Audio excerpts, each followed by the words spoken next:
உண்மையிலேயே இன்னைக்கு வந்து அரசியல் முதிர்ச்சி இல்லாத பேச்சை அவர் பேசியிருக்கிறார். நான் கேட்கிறேன், விஜய்க்கு தில்லு இருந்தா, தைரியம் இருந்தா, இவ்வளவு பெரிய இளைஞர் படை வச்சிருக்கீங்கல்ல, ஜெகதீஸ்வரனை காணவில்லை. புசி ஆனந்த் எந்த பொறுப்புமே போடாம அவரை கழட்டி விட்டாரு. அவர் எங்கேயான்னு கேட்கறதுக்கான அறிவு விஜய்க்கு இருக்கா? நான் இருக்கிற வரைக்கும் மும்மொழி கொள்கை உள்ள வராது, பாப்பமா போராடுவதற்கு நான் தயாராயிட்டேன் அப்படின்னு நீ வந்து போராட்ட அறிவிப்பை வெளியிட்டாருன்னா விஜய் நான் அரசியல்வாதியை ஒப்புக்கொள்ளும்.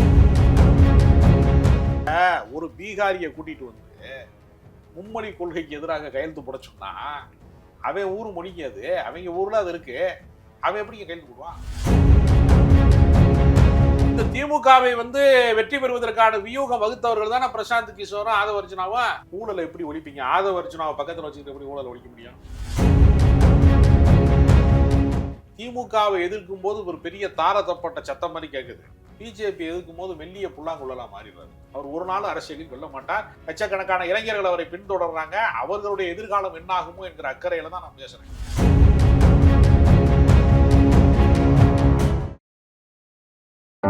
Low interest, flexible repayment, minimal documentation. Repco Home Loans. நாமக்கல்ல திருச்செங்கோடு மெயின் ரோட் எர்ணாபுரத்துல இருக்கிற ஸ்பைரோ பிரைம் பப்ளிக் ஸ்கூல்ல +2 போர்டு எக்ஸாம்ஸோட சேர்த்து நீட் அண்ட் ஜேஇ கோச்சிங்கும் கொடுத்துட்டு இருக்காங்க.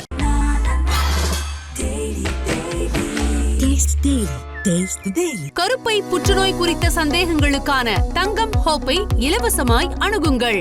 கிங் டிவி நேயர்களுக்கு வணக்கம். இன்றைய சிறப்பு நேர்காணலில் நம்மோடு இணைந்திருக்கும் சிறப்பு விருந்தினர் எழுத்தாளர், மூத்த பத்திரிகையாளர் திரு ராஜ கம்பீரன் அவர்கள். சார் வணக்கம். வணக்கம். தமிழக வெற்றி கழகத்தின் 2ஆம் ஆண்டு துவக்க விழா மகாபலிபுரம் நட்சத்திர விடுதியில் இன்றைக்கு பிரம்மாண்டம் நடைபெற்றிருக்கு. அது கிட்டத்தட்ட ஆதவ அர்ஜுனா, பிரசாந்த் கிஷோர், விஜய் அவர்கள் பேசியிருக்காங்க. அந்த மூவருடைய பேச்சை நீங்க எப்படி பாக்குறீங்க? குறிப்பா விஜயோட பேச்சு எதை நோக்கி போகுது சார்? விஜய் அவர்கள் வந்து ஏதோ வந்து தான் வந்து இந்த தமிழகத்தை காப்பாற்றுவதற்கு பிறந்தது போலவும், எல்லா ஊழல் சக்திகள் வந்து மதவாத சக்திகள், தீய சக்திகள்கிட்ட எல்லாம் காப்பாற்றி தமிழ்நாட்டு மக்கள் வந்து அவர் வந்தாதான் நாங்கெல்லாம் வாழ முடியும், இல்லாட்டினா எங்கள் வாழ்க்கையெல்லாம் ரொம்ப மோசமான கீழ்நிலைக்கு போயிடும் அப்படின்னு வேண்டுகோள் வைத்தது போலவே அவர் தன்னை கருதி கொள்கிறார். சரியாக சொல்ல போனால் அரசியலிலே தன்னை ஒரு தேவ தூதனாக இந்த மக்களை ரட்சிக்க வந்ததை போல விஜய் கருதி கொள்கிறார். ஆனால் அவர் பேசுகிற எல்லா கருத்துக்களும் ஏற்கனவே தமிழ்நாட்டிலே பேசப்பட்ட கருத்துக்கள். ஆமா, அவர் பேசுகிற இந்த மும்மொழி எதிர்ப்பா இருக்கட்டும், அது இன்றைக்கு வந்து திமுகவினுடைய மிக உயிர் மூச்சான கொள்கை. கண்டிப்பா திமுக என்கிற அரசியல் இயக்கம் வந்து உயிர் பெற்று தமிழ்நாட்டினுடைய வாக்காளர்களுக்கு மத்தியிலே செல்வாக்கு பெற்று அரசியல் அதிகாரம் பெற்று இவ்வளவு பெரிய உயரத்திற்கு வந்ததற்கு காரணமே இந்திய எதிர்ப்பு போர் தான். இந்திய ஆதிக்கத்துக்கு எதிராக அவர்கள் தண்டவாளத்திலே தலை வைத்தது தொடங்கி எல்லா போராட்டமும் இதுக்காக நடந்ததுதான். அதிலே இருந்துதான் தமிழ்நாட்டிலே வந்து காங்கிரஸ் அப்புறப்படுத்தப்பட்டது.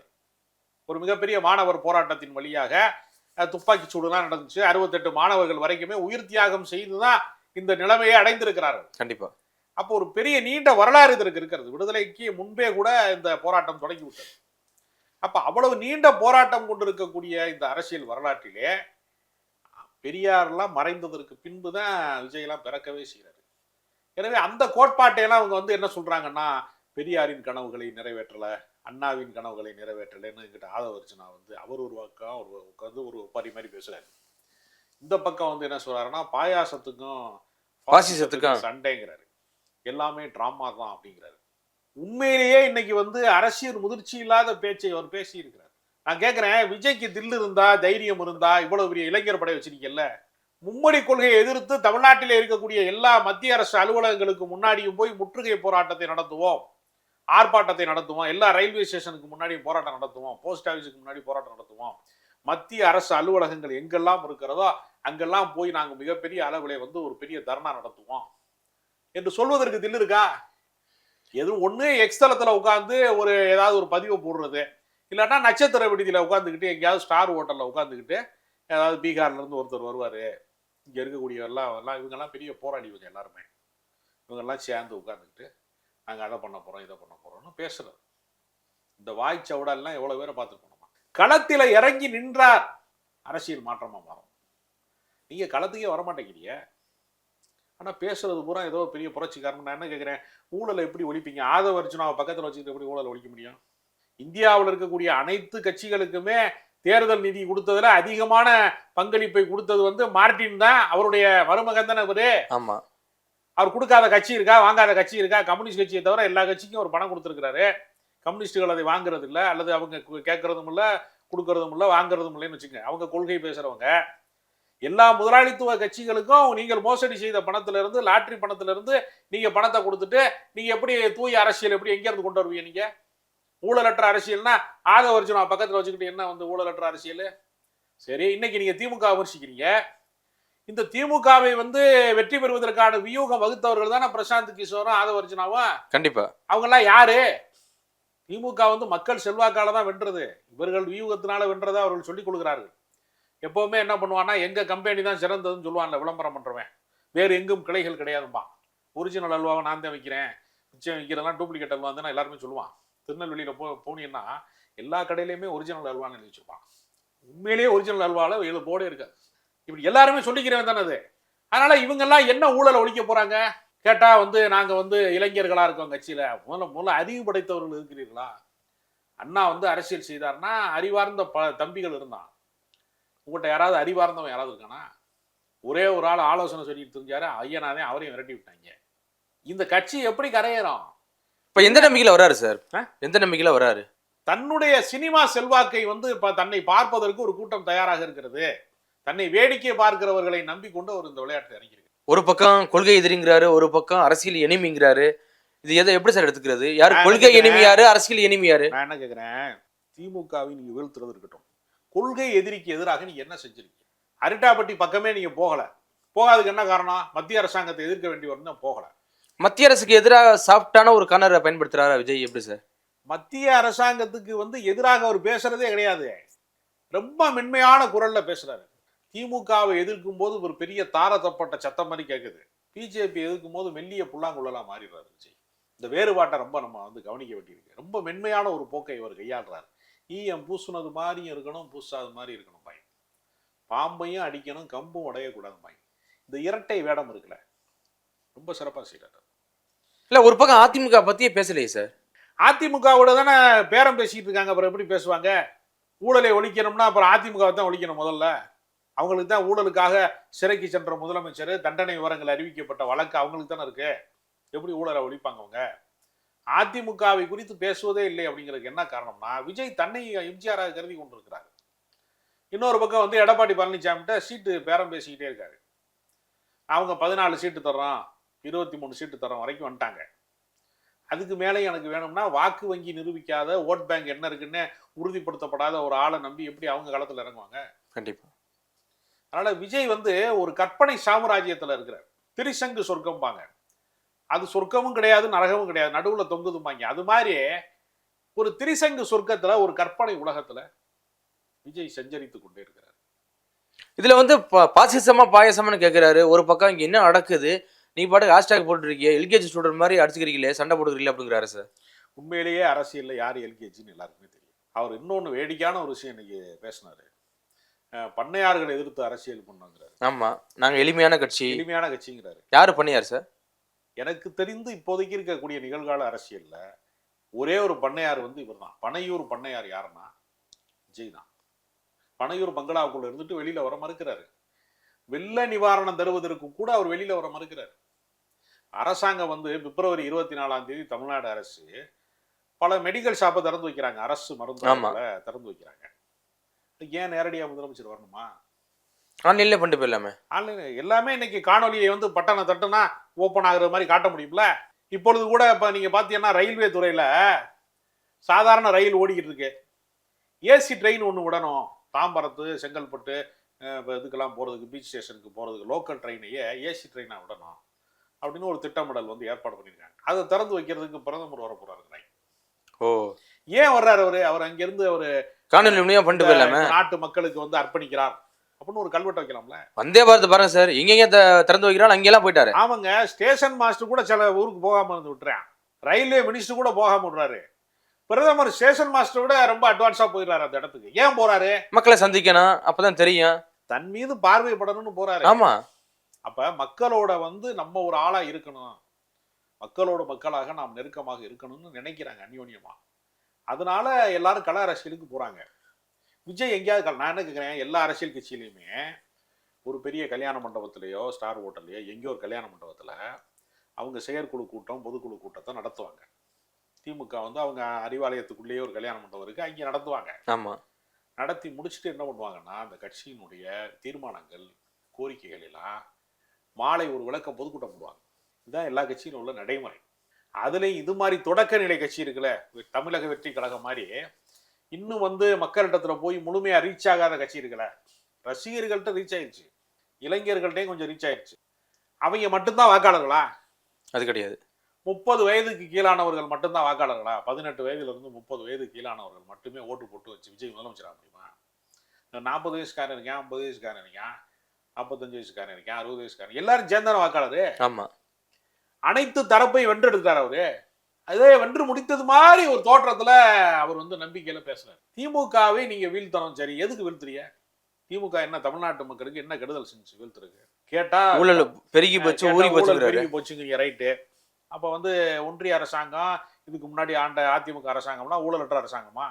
எப்பவுமே ஒரு வேடிக்கையான விஷயம் இருக்கிறது, அதிகாரத்துக்கு போன அத்தனை கட்சிகளுமே ஊழல் கரைபடியாத கட்சி அப்படின்னு நம்ம சொல்லவே முடியாது. கண்டிப்பா.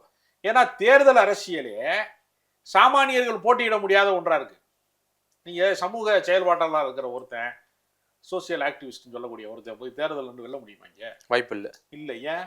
தேர்தல் வந்து பணக்காரர்களுக்கான ஒரு சிஸ்டமா இருக்குங்க, செலவு பண்ணணும், முதல்ல செலவு பண்ணணும்.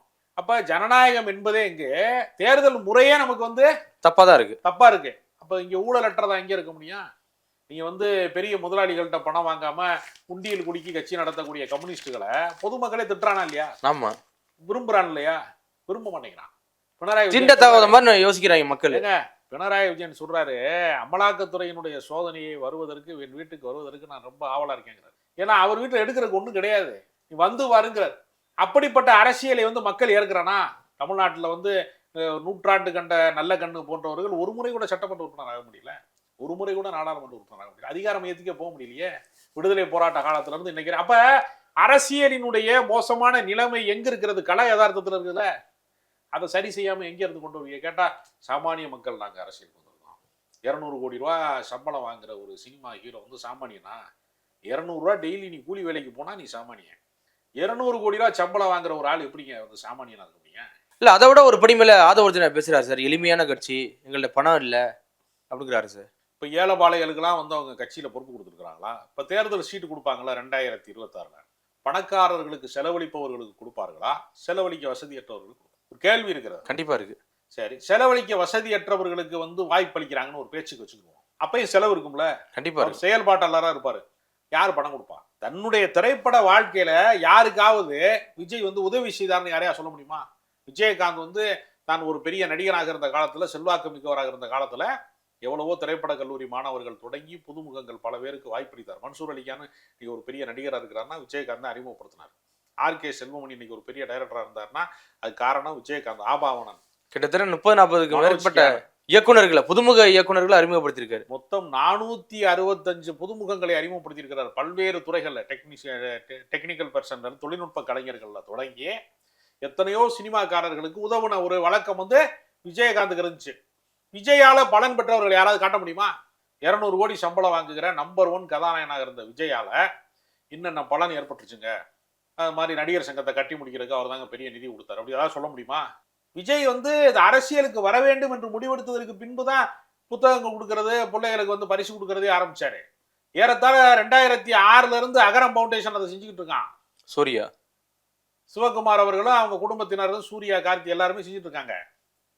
அப்ப எல்லாவற்றிலையுமே ஆதாயம் பார்க்கக்கூடியவராகத்தான் விஜய் இருக்கிறாரே தவிர, விஜய் வந்து ஒரு பெரிய வந்து ஒரு தன்னலமற்றவர் அப்படின்னு நீங்க அவர்கிட்ட பழகினால் யாரையா சொல்ல சொல்லுங்க, சினிமா நண்பர்களை சொல்ல சொல்லுங்க. விஜய்னாலதான் அந்த வாழ்க்கை எனக்கு வந்து சொல்லுகிற ஒரு டைரக்டர் காட்டுங்க பார்ப்போம். ஒண்ணுமே கிடையாது.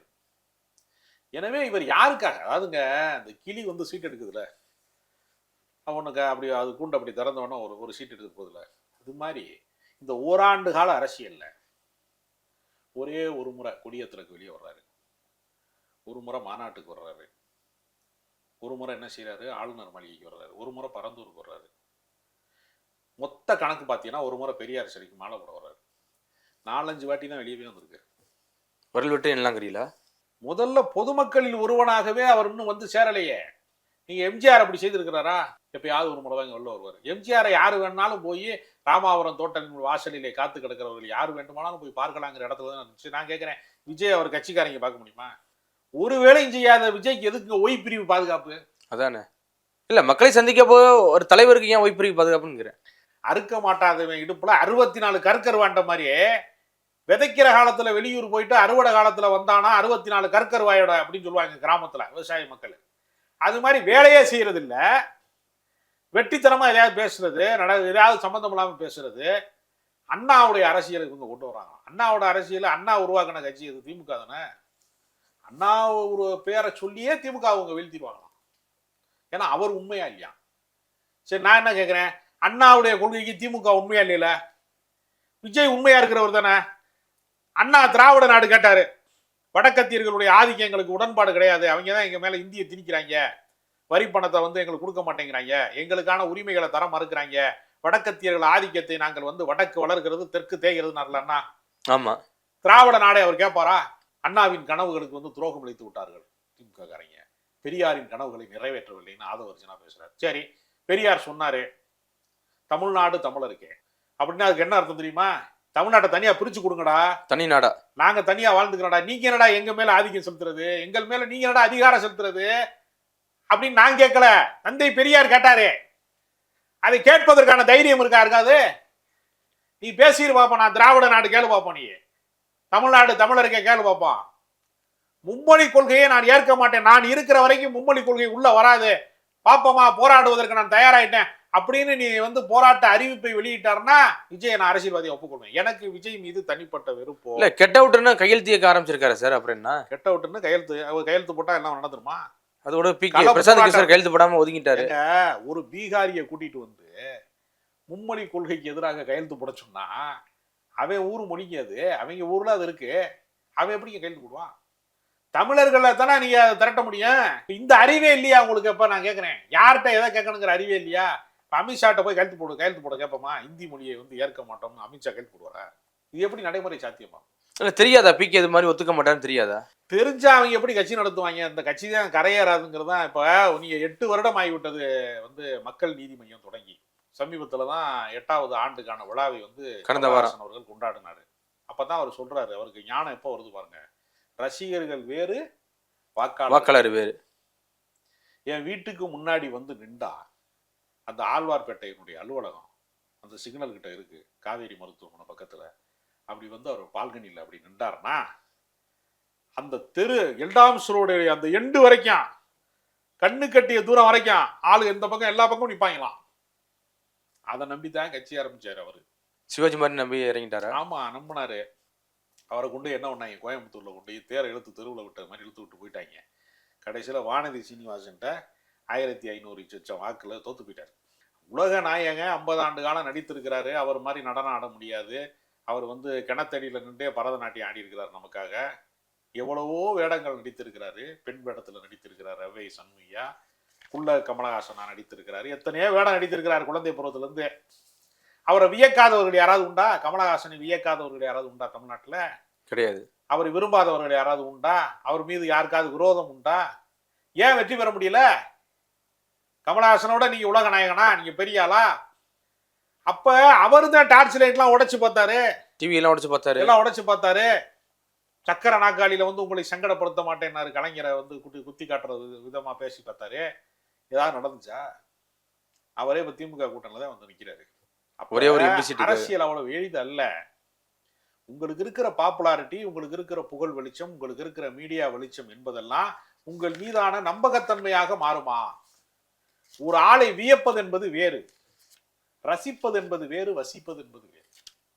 விஜயை ரசிக்கிறார்கள் உண்மை. விஜயோடு மக்கள் அரசியலில் வசிப்பார்களா? அதான் நிலாவை பார்த்து ரசிக்கலாம், வசிக்க முடியுமா? நிலாவில் போய் குடியேற முடியுமா? கேஸ் ஸ்டவ்லாம் வாங்கிட்டு போய், பாத்திர பண்டம்லாம் வாங்கிட்டு போய் நிலாவில் உட்காந்து குடும்பம் நடத்த முடியுமா? அது இயற்கை. இயற்கைக்கு மாறானது. அங்கே காற்றே கிடையாதுங்கிறான், ஆக்சிஜனே கிடையாதுங்கிறாங்க, சிலிண்டர்ல போனேங்கிறாங்க. அது மாதிரி தான் உங்களை ஒரு உயரத்தில் மக்கள் ரசிக்கிறான். அதையெல்லாம் வச்சுக்கிட்டு நீங்க அரசியல்ல பெரிய தலைவர் ஆயிரலாம், அப்படி ஆயிரலாம், இப்படி ஆயிரலாம்னா மக்களுக்கு தெரியும் யாரை எங்கே பயன்படுத்தணும்னு மக்களுக்கு தெரியும். ஆனா விஜய் அரசியலிலே அவர் தான் எல்கேஜி. அவர் மோதுறவங்க பிஹெச்டியில மோதிக்கிட்டு இருக்காரு. ஒரு 52 ஆண்டு காலம் ஆகிவிட்டது அதிமுக தொடங்கி. ஒரு 75 ஆண்டு காலத்தை கடந்து விட்டது திமுக தொடங்கி. அவங்க இவ்வளவு லாங் டைம் வந்து அவங்க மக்களோட மக்களாக பயணிக்கிற காரணத்தினாலதான் மாறி மாறி ஆட்சிக்கு வந்திருக்காங்க. அதிமுக கீழே இறங்கினா திமுக, திமுக கீழே இறங்கினா அதிமுக, அப்படித்தானே வந்திருக்கு. இல்ல இப்ப இது அதேதான் ஆதவ ஒரிஜினாவும் விஜய் சொல்றாரு. 1967 பேட்டர்ன், அதுக்கப்புறம் 1977 பேட்டர்ன், இப்ப 2011 பேட்டர்ன்ல தான் போறப்போகுது அப்படிங்கிறாரு. அதெல்லாம் வருங்க, அதுக்கு உழைக்கணும்ல. நான் கேட்கறது என்னன்னா, விஜய்னால அரசியல்ல வெல்லவே முடியாது, வரவே முடியாதுன்னு நான் ஏன் சொல்றேன்னா, அதற்கான உழைப்பு அவர்கிட்ட இல்லையில. ஷூட்டிங் பண்ணா தானே ஜனநாயகன் படம் வரும். ஆமா, ஜனநாயகன் ஒரு படம் வரப்போகுது சும்மா சொல்லிக்கிட்டே இருந்தா வந்துருமா? அதுக்கு ஒருத்தன் கதை எழுதுறான், ஒருத்தன் டைரக்ஷன் பண்றான், பாக்குறாங்க, அதுக்கு ஆர்டிஸ்ட் செலக்ட் பண்றாங்க, அதுக்கு காஸ்டியூம் தைக்கிறாங்க, அதுக்கு செட்டு போடுறாங்க, படப்பிடிப்பு நடக்குது, அப்புறம் அதுக்கு ஒருத்தர் பின்னணி இசையமைக்கிறாரு, அதுக்கு போஸ்ட் ப்ரொடக்ஷன் ஒர்க் பண்றாங்க, அந்த ஷூட்டிங் ஸ்பாட்ல சமைச்சு போடுறாங்க, 24 கிராஃப்ட் வேலை செய்யுது. இவ்வளவு பேர் உழைச்சா தானங்க படம் வெளியில வரும். நீ பனையூர் பங்களாக்குள்ள உட்காந்துக்கிட்டு பத்திரமா உட்காந்துக்கிட்டு வெள்ள நிவாரணம் கூட கொடுக்கறதுக்கு வெளியே வர மாட்டேன்னு உள்ளுக்குள்ள அரசியல் பண்ணிக்கிட்டு ஒரு தேர்தல் பிரச்சார வாகனத்துல ஏறி போய் 910 நாள் போராடிக்கிட்டு இருக்கிறான். பரந்தூர்ல போய் படம் காமிச்சிட்டு ஒரு நாள் வந்துட்டா தமிழ்நாட்டுக்கு நீ முதலமைச்சர் ஆயிருவீங்களா? நான் கேட்கறேன். இல்ல இப்படித்தானே சார் விஜயகாந்தையும் பேசுறாங்க அப்படின்னு சொல்றாங்கல்ல. விஜயகாந்த் எவ்வளவு பெரிய கலை செயல்பட்டனர். அவர் ஈழத்தமிழர்களுக்காக அவர் நடிகராக இருக்கிற காலத்திலே உதவுனாரு. நான் இப்பதான் குறிப்பிட்டேன் இல்லையா, பல கலைஞர்களை வந்து வாழ்க்கை தொடங்குவதற்கு அறிமுகமாவதற்கு அவர் உதவி செஞ்சுக்கிட்டே இருந்தாரு. அவர் எவ்வளவோ களப்பணி செஞ்சவர். அவரோட வந்து நீங்க ஒரு நாள் வந்து விஜயகாந்த் வந்து மேனாமணிக்கியா எங்கேயாவது ஒரு கண்ணாடி பங்களாக்குள்ள உட்காந்துக்கிட்டு யாருக்காவது உதவிக்கு வீட்டுக்குள்ள உட்காந்துருந்தார். அவர் வேட்டியை மடிச்சு கட்டி வேலை செய்வாருங்க. அவரோட நீங்க எப்படி கூட முடியும்? ஏதாவது ஒரு பிரச்சனைனா களத்துல வந்து நிக்கக்கூடிய ஒரு விஜயகாந்த். விஜய் வெளியிலே வரமாட்டேங்கிறாரே. பாக்ஸர்களை வைத்துக் கொண்டு பக்கத்துல அப்படியா இருந்தாரு விஜயகாந்த். விஜயகாந்த் வந்து தன்னை சுத்தி குண்டர்களை வச்சுக்கிட்டு பாக்ஸர்களை வச்சுக்கிட்டு ஒய் பிரிவு பாதுகாப்பு அவர் கொடுத்தாங்களா? கிடையாது. அப்புறம் மக்கள் தாங்க பாதுகாப்பு. தைரியம் தான் அவருடைய ஒரே ஒரு பிளஸ். அவருக்கு என்ன தைரியம் தான். அதனால அவர் அடைந்த இடத்தை கூட அவர் அடைய மாட்டார். அதுதான் வருத்தமான விஷயம். இதுல ஆதவ ஒரிஜினோட பேச்சை நீங்க எப்படி சார் பாக்குறீங்க? அதாவது 1000 கொடுத்து 10,000 நம்மள்ட்ட இருந்து புடுங்குறாங்க அப்படிங்கிற குற்றச்சாட்டு வச்சிருக்காரு சார். இப்போ 1000 ரூபா வந்து மக்களை வாங்க வேணாம்னு சொல்லுங்க. மகளிர் உரிமை தொகையில் 1000 ரூபா வாங்குறாங்கல்ல, அங்கிட்ட போய் நீங்க பிரச்சார இயக்கம் நடத்துங்க. 1000 ரூபா வாங்காதீங்க சொல்லி பாருங்க. மக்கள் யாருக்குறானு பார்ப்போம். நம்ம தலையில 9 லட்சம் கோடி கடன் இருக்கு. கடந்த 4 ஆண்டுகள்ல 4 லட்சம் கோடி வாங்கிருக்காங்க. மார்டின் லாட்டரியில் அடிச்ச பணம் வந்து ஒரு பாஜகவுக்கே பல ஆயிரம் கோடி கொடுக்கக்கூடிய அளவுக்கு மார்டின் பணக்காரர் இருக்காருங்க.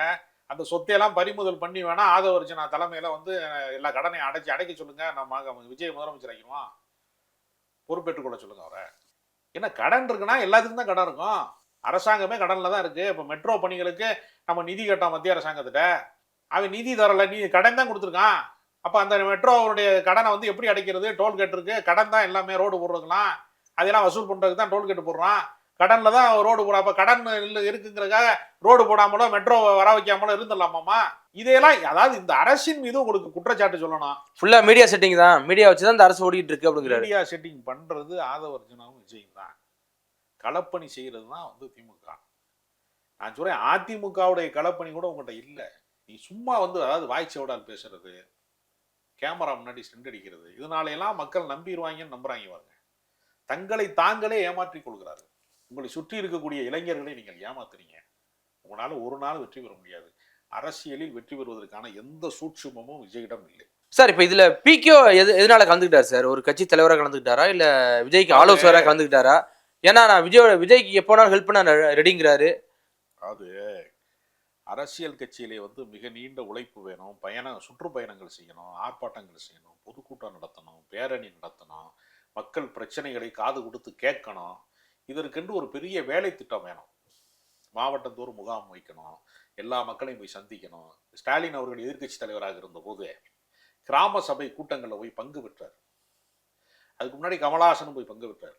இப்படி களப்பணி செய்தவர்களுக்கு மட்டும்தான் கவனம் பெறுவார்கள். அப்புறம் அந்த கவனத்தின் வழியாக நம்பகத்தன்மையை பெறுவார்கள். இந்த நம்பகத்தன்மை தான் பின்னாடியே ஓட்டா மாறும், வாக்காளர்கள்லாம் மாறுவாங்க. இதுதான் யதார்த்தம். இது மாதிரியான செயல் திட்டங்களை வந்து வகுக்காமல் தேர்தல் வியூகம் வகுப்பதனாலேயே வெற்றி பெற்று விடலாம் என்கிற மூட நம்பிக்கையை தேர்தல் வியூகம் வகுப்பவர்கள்ங்கிறவங்க என்ன பண்ணுவேன், நான் இந்த கட்சியை ஜெயிக்க வைக்கிறேன், 400 கோடி கொடுங்க, 500 கோடி கொடுங்க. ஏன்னா இவர் 200 கோடி கொடுங்கன்னு சினிமாவில் நடிக்கிறார்ல, இவர்கிட்ட அவங்க ஆட்டையை போடுறதுக்காக நீங்கள் 500 கோடி கொடுங்க, நாங்கள் அதை பண்ணிடுவோம் இதை பண்ணிடுவோம் சொல்லிட்டு சில பிளானை போட்டு கொடுப்பாங்க. இப்போ நீங்கள் சில கட்டடம் கட்டுறதுக்காக வேண்டி இன்ஜினியர் வந்து என்ன பண்ணுவாரு? பிளான் பண்ணி கொடுப்பாரு. இவ்வளவு அமௌண்ட் ஆகும் அதுன்னு சொல்லுவார்ல. பிளானையே பார்த்துக்கிட்டே இருந்தாங்கன்னு வச்சுங்க, வீடு குடியேறிடலாமா, கிரக பிரவேசத்துக்கு போயிடலாமா, அதுக்கு கொத்தனார் வேணும், செங்கல் வேணும், சிமெண்ட் வேணும், பூசுறதுக்கு ஆள் வேணும்ல. இவங்க வேலையவே ஆரம்பிக்கல, பிளானு தான் போட்டிருக்காங்க. கூகுள் மேப்பு கையில் இருக்குங்கிற ஒரே காரணத்தினால ஊரு போய் சேர்ந்துடலாம்னா வண்டியை ஓட்டணும்ல ஒரு ஆள், ஆமா, வாகனத்தை செலுத்துறதுக்கு ஒரு ஆள் வேணும்ல. அது மாதிரி இவங்களுக்கு செயல் திட்டத்தை வகுக்காமல் வியூகத்தை மட்டுமே இவங்க நம்புறாங்க. ஏன்னா கள அனுபவம் இல்லாத ஒருவரை இப்படி சொல்லி ஏமாத்திடலாம். இப்போ ஸ்டாலின் மாதிரி ஆட்களுக்கு வந்து நீண்ட கால அரசியல் அனுபவம் இருக்கு, எமர்ஜென்சி காலத்துல இருந்து. அதே மாதிரி வந்து எடப்பாடி பழனிசாமி போன்றவர்களுக்கெல்லாம் கள அனுபவம் இருக்கு. இல்ல அதுதான் விஜய் அவர்கள் சொல்றாரு, நம்ம வந்து பூத் கமிட்டி லெவல்ல வந்து நம்ம ஒரு வீக்கா இருக்கோம், அதை வந்து இப்ப ஃபில்அப் பண்ணணும், அதுக்கு என்ன விரைவில் பூத் கமிட்டி மாநாடுலாம் போட போறேங்கிறாரு. அதாங்க, அதுக்கு என்ன செய்யணும்? நீங்க முதல்ல கட்சிக்காரனை சந்திக்கிற பழக்கத்தை உருவாக்கணும். அடிமட்ட தொண்டனை பார்க்கணுங்கிறீங்க. ஆமாங்க, கட்சி அங்க இருந்தானே தலைவர் உருவாவான். அண்ணா சொல்றாரு, கிளைக்கழகம் தான் ஒரு கட்சிக்கு ஆணி வேறுங்கிறார். இல்ல சார், இது புரியவே கிட்டத்தட்ட 2 வருஷம் ஆயிடுச்சா எப்படி சார் விஜய்க்கு? எப்படி தெரியும்? நீங்க 1990களுடைய காலகட்டத்தில் சினிமாக்கு நடிக்க விட்டாரு. நாளைய தீர்ப்புங்கிற படம் வந்து 92 காலகட்டத்தில் வருது. அப்ப நடிகர் ஆயிட்டார் அவர். 92ல இருந்து இந்த 2025 வரைக்கும் ஒரு 30-32 வருஷங்கள் வரைக்கும் அவர் சொகுசு வாழ்க்கையில இருக்கிறாரா இல்லையா? அவர் ஒரு கேரவனை வச்சுக்கிட்டு அவருக்கு ஒரு டயத்துக்கு ஒருத்தன் ஜூஸ் கொடுக்குறான், ஒருத்தன் வந்து கொடை பிடிக்கிறான், அதுல தானே இருக்காரு. ஆமா. அவருக்கு எப்படி ரேஷன் கடை கியூல நிக்கிறவங்க பிரச்சனை என்ன, அரசு மருத்துவமனையில் இருக்கிற பிரச்சனை என்ன, சாமானிய மக்களோட பிரச்சனை என்ன, அதெல்லாம் அவருக்கு எப்படி தெரியும்? டவுன் பஸ் வரும்போது ஒயிட் போர்டு வருதா, இந்த போர்டு வருதாங்கிறக்கா காத்து இருக்கிறவங்களுடைய துயரம் என்ன, அது தெரிஞ்சதுனாலதான் அவங்க மகளிருக்கு இலவச பேருந்து விடுற தெரியுது அவங்களுக்கு திராவிட மாடல் அரசு. அப்ப அந்த வாக்காளர்களை பூரா தன்மையப்படுத்துறாங்கல்ல, அவங்களுக்கு அதை பத்தி அவங்க யோசிக்கிறாங்க. காலை உணவு திட்டத்தை மக்களை எப்படி கவரலாம்? ஆமாங்க, காலை உணவு திட்டத்துக்கு யாராவது கோரிக்கை வச்சாங்களா? கிடையாது. அரசாங்கமே சொல்லுது அதை.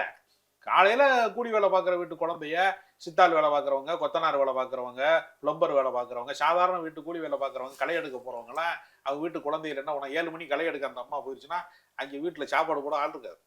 அது திரும்பி வந்தா தான் கஞ்சி ஊற்ற முடியும். நீங்க ஸ்கூலுக்கு அனுப்புங்க, நான் சோறு போடுறேன். நீ ஸ்கூலுக்கு அனுப்பியா? நான் காலையில டிஃபன் போடுறேன்னு சொல்றாங்கல்ல. எத்தனை மாநிலம் திரும்பி பாக்குது சார் இது வரைக்கும்? உலக நாடே பார்க்குது. கனடா வந்து இதை ரோல் மாடலா எடுத்துக்கிட்டு நாங்க இந்த செயல் திட்டத்தை வந்து செயல்படுத்த போறோம், அந்த திட்டம் அருமையா இருக்கு, மனிதாயமான திட்டமா இருக்கு அப்படி சொல்றாங்கல்ல. அப்ப ஒரு எம்ஜிஆருக்கு சத்துணவு திட்டம் மாதிரி ஒரு ஸ்டாலினுக்கு ஒரு காலை உணவு திட்டம் இருக்கு. சாமானிய மக்களுடைய மனதில் இடம் பிடிப்பதற்கான திட்டங்கள் வகுக்க தெரிகிறவங்க தான் அரசியல்ல வெல்ல முடியும். நீங்க சாமானிய மக்கள் இல்ல, உன் கட்சிக்காரனே பார்க்க மாட்டேங்கிறீங்க. இருக்க வருத்தமே என்னன்னா, புஷி ஆனந்த் யாரையும் பார்க்க விட மாட்டேங்கிறாரு. கடைசியா குற்றச்சாட்டு சொன்ன ஐயநாதன் என்ன சொன்னாரு? என்னை சந்திக்க அனுமதிக்க மறுக்கிறார்கள். யார்? ஐயநாதனா ரசிகர் மன்ற தலைவரா? அவரே பார்க்க விட மாட்டேங்க. அவர் நல்லா இருக்கணும்னு நினைச்சு 4 வாரத்தை ஆலோசனை சொல்ல நினைக்கிறாரு. அவர் அமைச்சர் ஆகிறதுக்கு எம்எல்ஏ ஆக பிளான் போட்டு உள்ள போனாரு. அவர் ஒண்ணுமே அவர் ரிட்டையர்ட் பர்சன். ஆமா, அவரே விட மாட்டேங்கிறாங்களா? இல்ல இந்த இஷ்யூ வந்ததுக்கு அப்புறம் தான் நிர்வாகிகளே சந்திச்சிருக்காரு விஜய். ஒரு விஷயம் கவனிங்க, எல்லா தொலைக்காட்சி விவாதங்கள்லயும் ஜெகதீஸ்வரன் ஒருத்தர் பேசிட்டு இருந்தாரு. ஆமா, எங்க அவரை காணாம அடிச்சுட்டாங்க பாத்தீங்களா? ஜெகதீஸ்வரனை காணவில்லை. புஷி ஆனந்த் எந்த பொறுப்புமே போடாம அவரை கழட்டி விட்டாரு. எல்லா தொலைக்காட்சியிலையும் போய் நமக்காக சண்டை போட்டாரே ஒருத்தர், நம்ம கருத்துக்காக பேசினாரு. அவர் எங்கேயான்னு கேட்கறதுக்கான அறிவு விஜய்க்கு இருக்கா? நான் கேட்கிறேன். தான் கட்சிக்காரன், இப்ப நான் பேசுறேங்க, நான் வந்து திமுக ஆதரவா பேசுறேன், இல்ல அதிமுக ஆதரவா பேசுறேன், அந்த கட்சி தலைமை என்னை கண்காணிக்குது. நான் பல விவாதங்கள்ல பங்கேற்றத அந்த கட்சியினுடைய முக்கியமான ஆட்கள் மூலமா, ஐடி மூலமா கண்காணிக்கிறாங்க. யாரா நமக்கு ஆதரவா பேசுறாங்க, எதிர்ப்பா பேசுறாங்க, யார் பேசுறா? கரெக்ட். அப்ப விஜய்க்கு ஒண்ணுமே தெரியல தானே அர்த்தம். ஜெகதீஸ்வரனை காணோம்னா ஏன் ஜெகதீஸ்வரன் எங்கேயா இருக்கான்னு கேட்க தெரியல. நம்ம தானே போட்டோம். அப்ப இதுல இருந்து என்ன தெரியுதுன்னா, கட்சி நடத்துறதுக்கான எந்த தகுதியுமே இல்ல. நீ பீகார்காரனை கூட்டிட்டு வா, பிரசாந்த் கிஷோர. பீகார்காரனுக்கு தெரியுமா பரமக்குடிக்காரனுக்கு என்ன பிரச்சனை, கீழக்கரையில என்ன பிரச்சனை, தூத்துக்குடியில என்ன பிரச்சனை, கன்னியாகுமரிக்காரனுக்கு என்ன பிரச்சனை, அவங்க ஊர்ல என்னென்ன நடக்குது தெரியுமா, திருப்பரங்குன்றத்துல என்ன பிரச்சனை நடந்துச்சுன்னு பிரசாந்த் கிஷோருக்கு தெரியுமா? இந்த ஊருடைய நல்லது கெட்டது தெரியுமாங்க? இதை வச்சுக்கிட்டு நீங்க இதெல்லாம் நம்புறாங்க. இவங்க எல்லாம் வந்து வாழ்த்து பேசிட்டா வந்து கெட்ட விட்டுன்னு எழுதிட்டாலாம் வந்து ஜெயிச்சிடலாம் நம்பினாங்கன்னா தங்களை தாங்களே ஏமாற்றி கொள்றதான். மல்லாக்கப்படுத்திட்டு வச்சுட்டு போனா யாரு மேல படம்? தான் மேலதானே படம். விஜய் வந்து தன்னைத்தானே ஏமாற்றி கொடுக்குறார். அவர் ஒரு நாள் அரசியலில் வெல்ல மாட்டார். அவர் எனக்கு இருக்க வருத்தம்னா என்னன்னா, விஜய் மேல கிடையாது. விஜய்க்கு பல கோடி சொத்து இருக்கு, அதை பாதுகாக்கிறதுக்காக அரசியல் கட்சிக்கு வந்திருக்கிறார். அதுவே ஊழல் தான். அரசுக்கு வந்து கணக்கு காட்ட முடியாத பணத்தை மறைப்பதற்கு தான் கட்சி நடத்துறாரு. அவர் ஏதோ உண்மையிலேயே ஒரு மாற்றத்தை விளைவிக்க போறார் என்று நம்பிக்கொண்டு லட்சக்கணக்கான இளைஞர்கள் அவரை பின்தொடர்றாங்க. அவர்களுடைய எதிர்காலம் என்ன ஆகுமோ என்கிற அக்கறையில தான் நான் பேசுறேன். மற்றபடி விஜய் மீது எனக்கு எந்த விதமான வெறுப்பும் கிடையாது. விஜய் வெற்றி பெறக்கூடாது என்கிற எந்த கெட்ட எண்ணமும் எனக்கு கிடையாது. கண்டிப்பா சார். விஜயோட அடுத்த நகர்வு என்னன்னு பொறுத்திருந்து பார்ப்போம். மிக்க நன்றி sir. Low interest, flexible repayment, minimal documentation. Repco Home Loans. நாமக்கல்ல திருச்செங்கோடு மெயின் ரோட் எர்ணாபுரத்துல இருக்கிற ஸ்பைரோ பிரைம் பப்ளிக் ஸ்கூல்ல +2 போர்டு எக்ஸாம்ஸோட சேர்த்து நீட் அண்ட் ஜேஇ கோச்சிங்கும் கொடுத்துட்டு இருக்காங்க.